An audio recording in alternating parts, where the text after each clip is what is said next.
Hi guys, it's Tara and welcome back to Crafting with Curly Cues.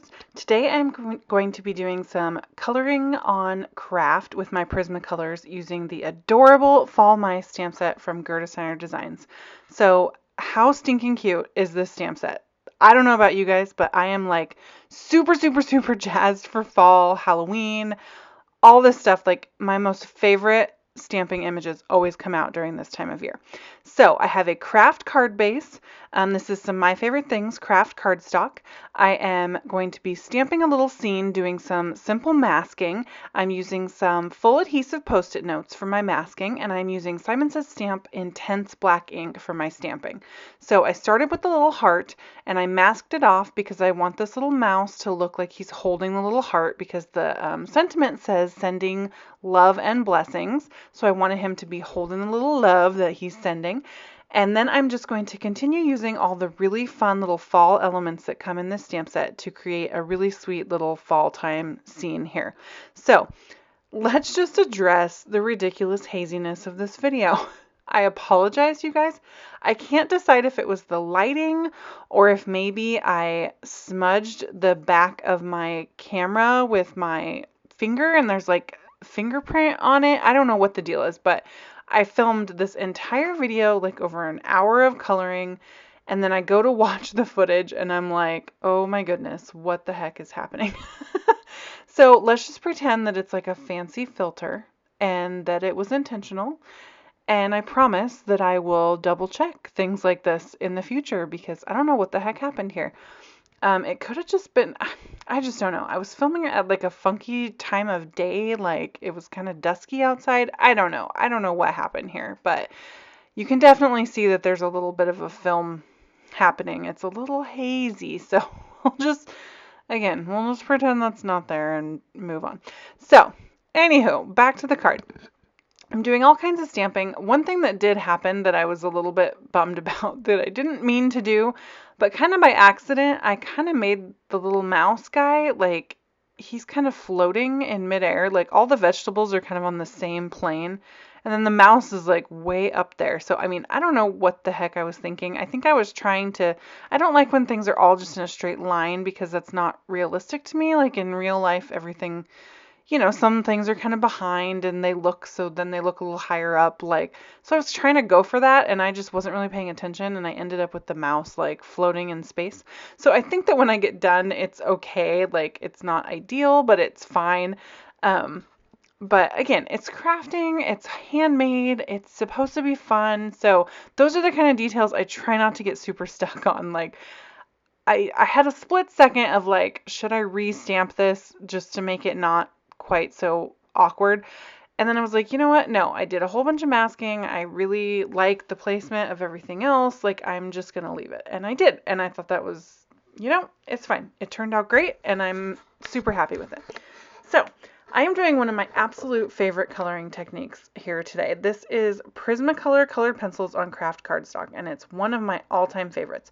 And I will say this is my first time using this particular Kraft cardstock. This is My Favorite Things Kraft cardstock, and I love it. It's super smooth, which is great. Normally when I do this technique, I'm using a Kraft cardstock that I pick up just like at Hobby Lobby. It's a really inexpensive, just have in your stash kind of cardstock, and it's kind of gritty, like which is actually pretty nice for colored pencils because it holds the color pigment really well. But I wanted to try this My Favorite Things Kraft cardstock, and I definitely like it. I don't necessarily know, though, that I like it more than the inexpensive cheapo stuff that I've been using. I think it's just a different look. It's a much lighter craft, so the other one is a much darker overall look when I'm done. I do think that the colors pop a little better on the other one. Granted, everything looks kind of dull right now because the little haze that's on my video. Ugh, it's frustrating.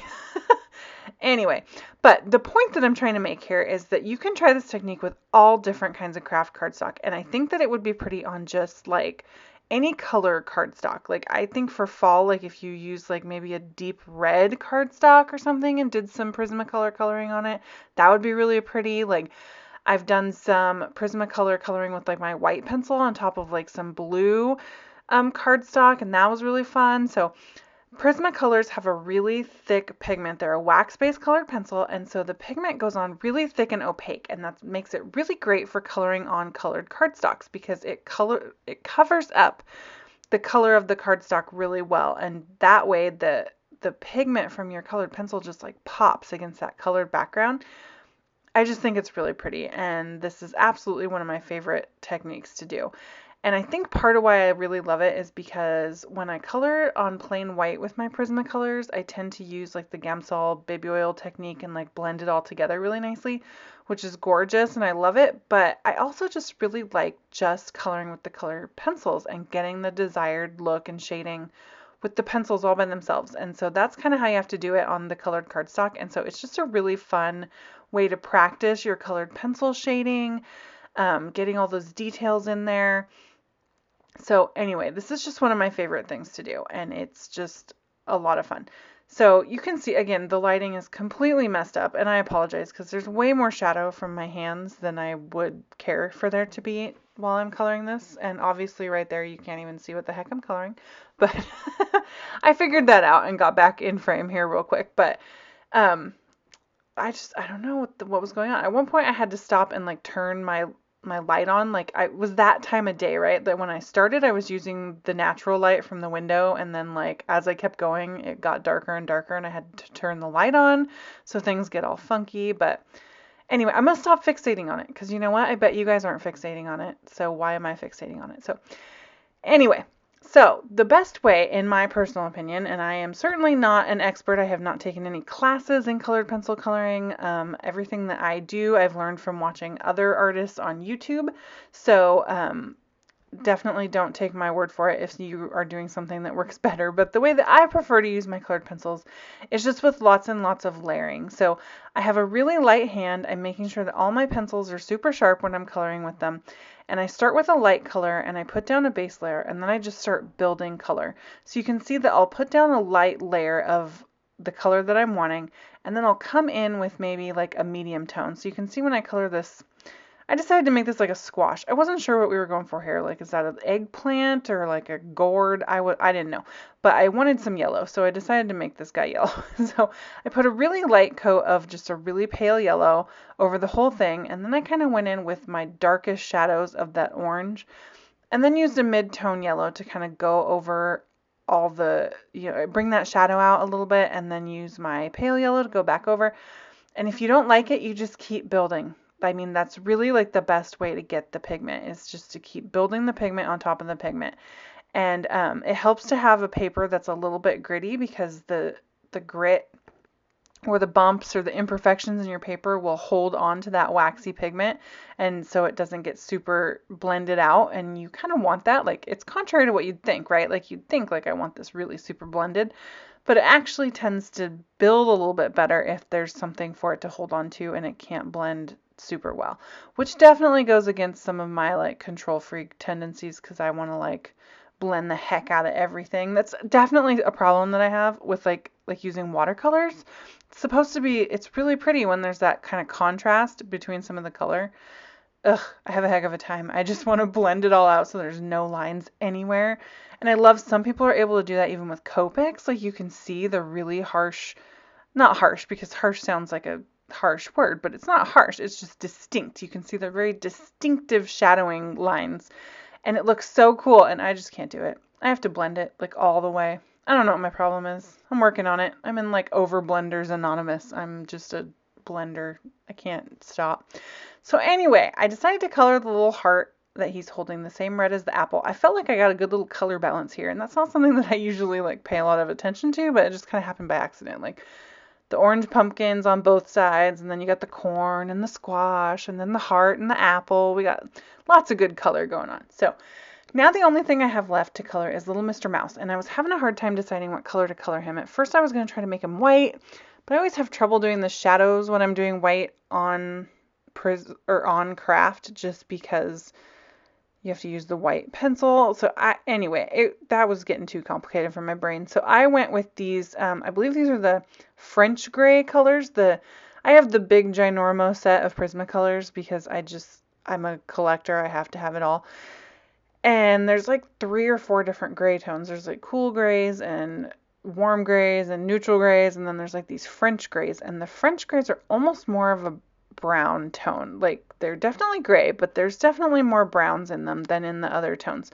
So I decided to go with that. I thought it was a good color for a little mouse, and I pulled out a few different tones of these grays, and I'm just going to start again. I put down the base coat of the super lightest, and then I'm just going to slowly go in and add my shadows. So here's my darkest tone here, and I'm just giving his little head a little bit of definition.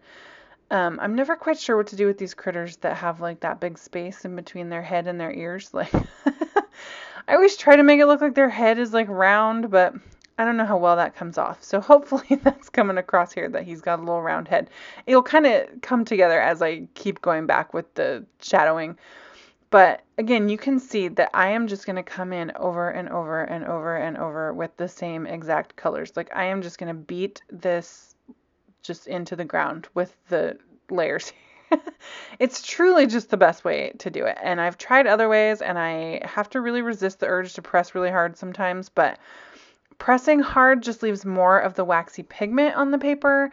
And if you get too much of the waxy pigment, like at once, like in one hard press, then it smooths it out and nothing will stick on top of it. And so you can't really add more pigment to it. So by doing the super light touch with the super sharp pencil, you can build that color in the like natural grits of the paper. But if you push too hard, it gets super waxy, and you just can't do anything with it. It's just a lost cause. So now, then, this is one of my favorite parts to watch, like if I'm watching a different artist do something on YouTube, is like when they start adding like the ground and the shadows, and all of a sudden it's like it just comes to life. Like it just becomes a scene instead of just these random elements floating in space. So I'm using the exact same greens that I used to do the husks on the corn cob. And I'm just coming in and I'm creating a little bit of a ground for this mouse. So I wanted it to be kind of like he's out on a hillside with his little harvest, sending you love and blessings. And so I put some shadows in. I added some really basic little grass tufts there, because that's about as much artistic ability as I have when it comes to drawing. But you can tell it's grass, right? Like it's totally grass. So then now that everything is colored, I went and added some highlights with my white gel pen, and this card is finished. So the coloring is the star of the show here, and this adorable, adorable stamp set. It's like the perfect fall stamp set. I was giddy when it showed up in my mailbox. So thank you guys so much for watching. All the supplies that I listed are listed below and over at my blog. If you enjoyed this video, please hit subscribe and leave me a comment. I'd love to hear from you guys. Check out the description box below to join me on Facebook, Pinterest, and Instagram. Thanks, guys. Bye.